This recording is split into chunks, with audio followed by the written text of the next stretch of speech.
Pangeran Diponegoro, api perlawanan dari tanah Jawa.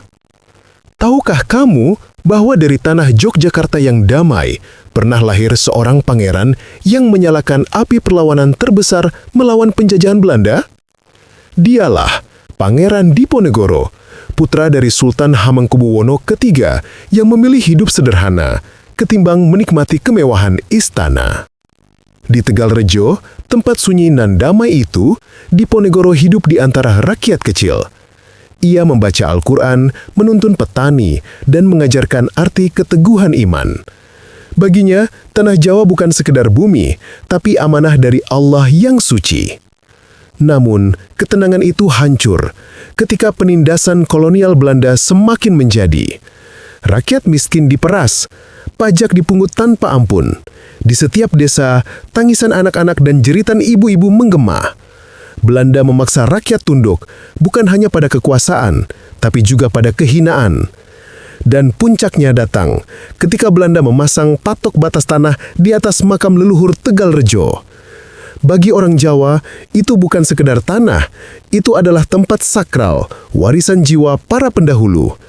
Diponegoro yang menyaksikan langsung peristiwa itu menggenggam tanah dengan mata berapi.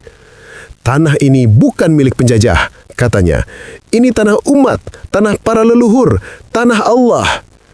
Dari amarah yang suci itu, lahirlah Perang Jawa, tahun 1825. Api menyala di seluruh penjuru tanah Mataram. Rakyat bersatu di bawah panji Allahu Akbar. Pedang, tombak, dan semangat iman menjadi senjata mereka melawan meriam dan senapan Belanda. Pertempuran demi pertempuran mengguncang tanah Jawa. Asap mengepul, darah tertumpah, namun semangat tak pernah padam.